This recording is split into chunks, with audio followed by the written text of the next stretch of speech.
It's 11:47 at night. Your phone is in your hand. You have typed the message 3 times, deleted 3 times.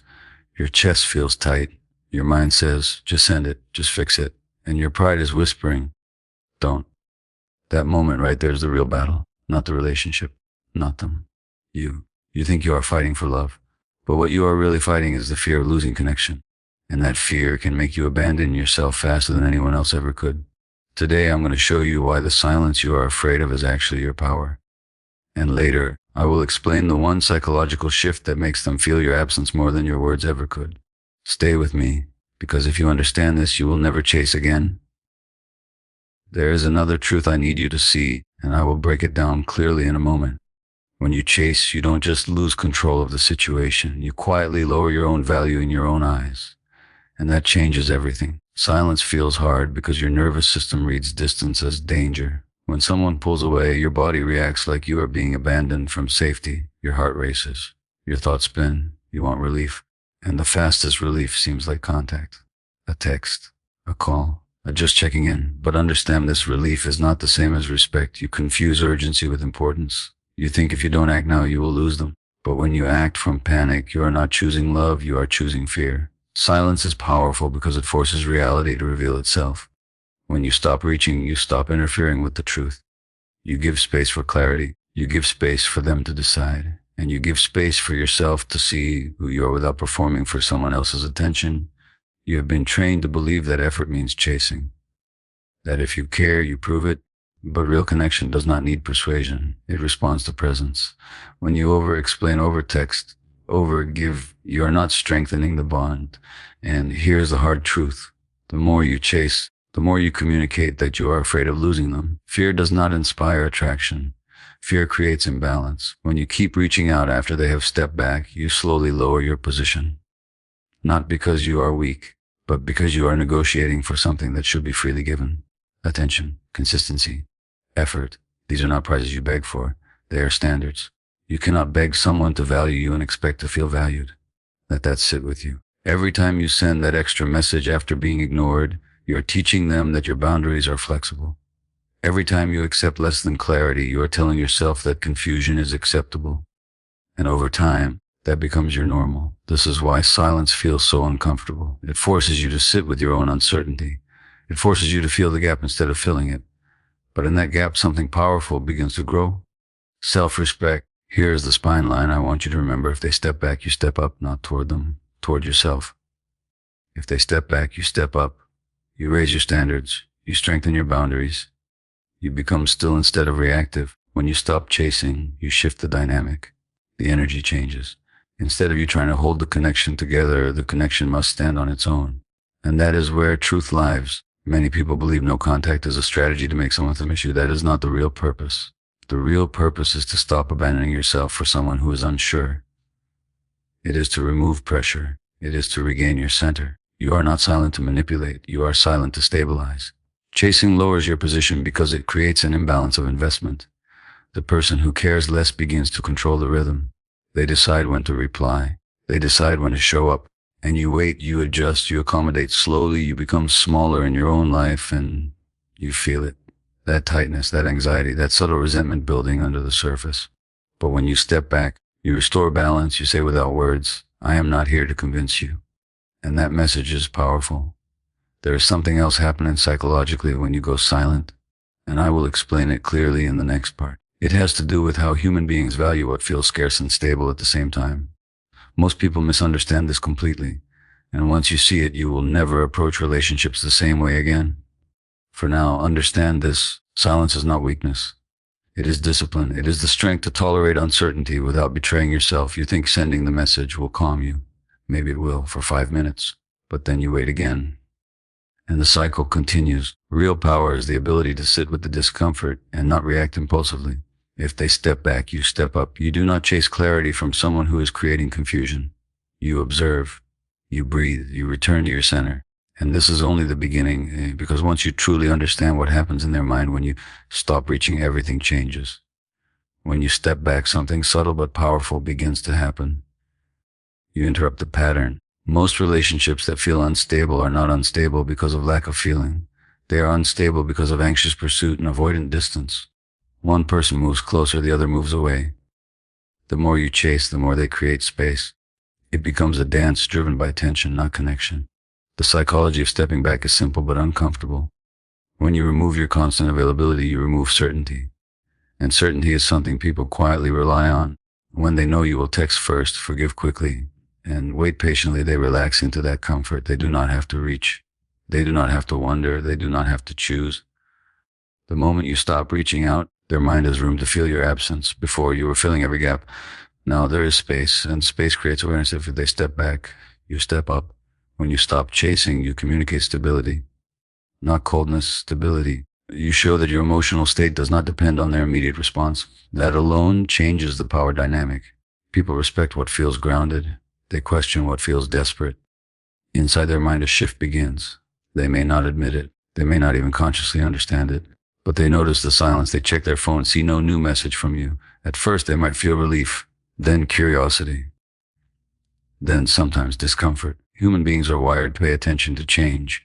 When your behavior changes, it interrupts their expectations.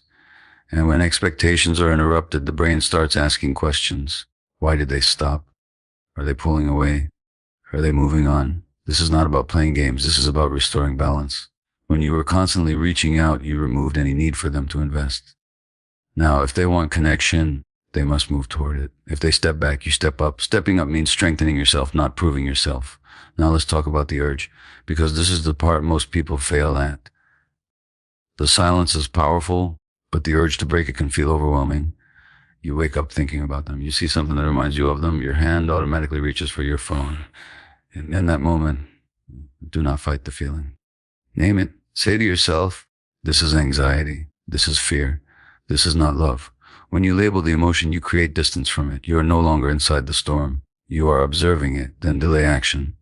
Tell yourself you will wait 30 minutes before sending anything. Set a timer if you have to. Most urges peak and pass like a wave. If you do not act at the peak, it loses strength. Change your physical state. Stand up, walk, drink water.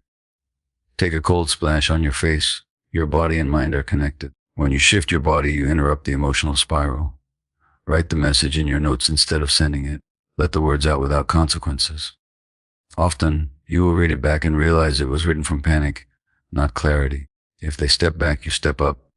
That line is not just philosophy, it is a practice. Stepping up daily means redirecting your focus. Instead of checking your phone first thing in the morning, check in with yourself. Ask, what do I need today? Not, will they text me? Build small disciplines, exercise, read, work on a skill, clean your space, strengthen your friendships. When your world becomes fuller, your attachment to one person becomes healthier. Chasing consumes mental energy. It makes you obsessive. It shrinks your life around one outcome. But when you focus on growth, something changes internally. You start remembering who you were before this person became the center of your thoughts. You begin to feel solid again. There is another psychological layer here. When someone senses that you are no longer chasing, they are forced to evaluate their own feelings without pressure. When you are constantly reaching out, their response may have been reactionary. Now it becomes intentional. They either choose to step forward or they remain distant. But whatever they do, it is clearer. Silence reveals effort, and effort reveals interest. You do not want attention that is triggered by your anxiety. You want attention that is chosen freely. When you stop texting first every time, you gather data. When you stop initiating plans, you observe. This is not manipulation. This is awareness. You're watching whether the connection has mutual investment or if it was sustained only by your energy. If they step back, you step up.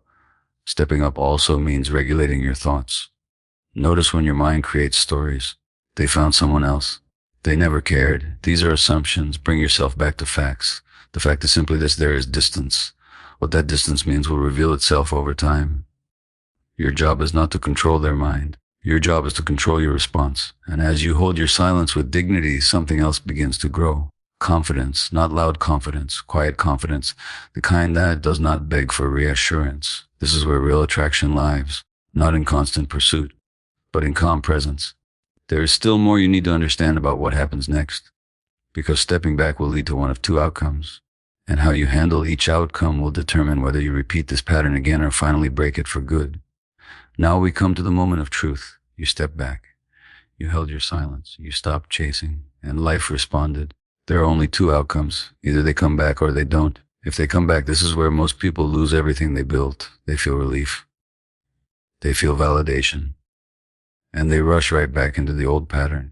They answer instantly. They over-explain. They give full access again without any conversation about what happened. Do not do that. If they step back, you step up. Stepping up now means boundaries. Calm, clear boundaries. When they return, you do not punish them. You do not attack. You do not act cold. You stay grounded. You say in simple language what you need. Consistency. Communication, you do not demand it emotionally.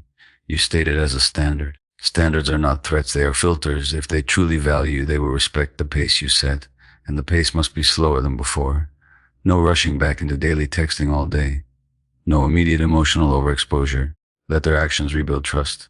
Watch what they do, not what they promise. When someone returns, it can mean they missed you. It can mean they felt your absence. But missing you is not the same as being ready for a healthy connection. That is why your boundaries matter. You are not here to relive the same cycle. If they step back, you step up.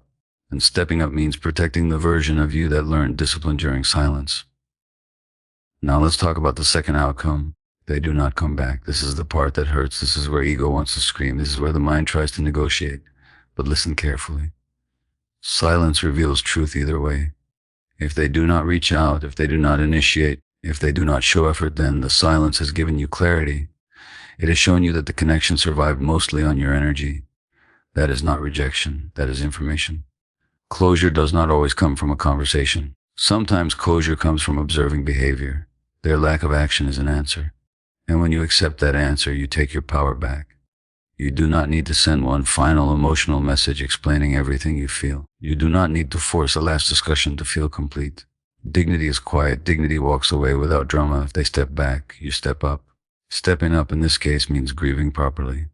Allow yourself to feel disappointed. Allow yourself to feel sad, but do not turn sadness into self-criticism. Their inability to meet you is not proof that you are unworthy. It is proof that alignment was missing. Moving forward is not about pretending you do not care. It is about choosing yourself even when it hurts. You return your focus to growth. You strengthen your routines. You reconnect with friends. You invest in your purpose. And slowly your nervous system calms. You realize you survived what you thought would break you. And here's the deeper truth. When you stop chasing and allow silence to speak, you break an old pattern inside yourself. The pattern of overgiving to feel secure. The pattern of shrinking to keep someone close. That is the real victory. Whether they come back or not, you win when you maintain self-respect. Let me summarize this clearly. Chasing lowers your position. Silence restores it. Stepping back interrupts unhealthy dynamics. If they return, you respond with boundaries, slower pace, and standards. If they do not return, you accept the data with dignity and move forward. Silence reveals truth either way. This entire process is not about controlling another person. It is about regulating yourself. It is about choosing strength over impulse, stability over panic, standards over fear. Now here's one clear action step. For the next 7 days, commit to one rule. You do not initiate contact, not to provoke, not to test, not to manipulate, but to observe. During those 7 days, focus on one daily habit that strengthens you physically or mentally. Write it down, track it, build evidence that you are capable of discipline. Because discipline builds confidence, and confidence changes how you show up in every relationship. If they step back, you step up. And when you step up, you no longer fear distance. You understand that distance is either creating space for growth or creating clarity for departure. Both serve you. You are not here to beg for love. You are here to meet it as an equal. Calm, grounded, self-respecting. Hold your silence with strength. Let actions reveal truth. And walk forward knowing that your value does not decrease because someone failed to recognize it. If you are ready to understand how to attract connection without chasing and build relationships rooted in mutual effort, watch the next video.